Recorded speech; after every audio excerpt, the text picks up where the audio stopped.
కలిమాయలో పడిన దాసులను వీక్షించి పరమాత్మ చింతించు వేళ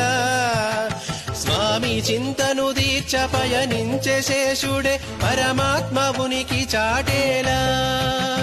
ఉభయ విభూతులకు తానే నాయకుడై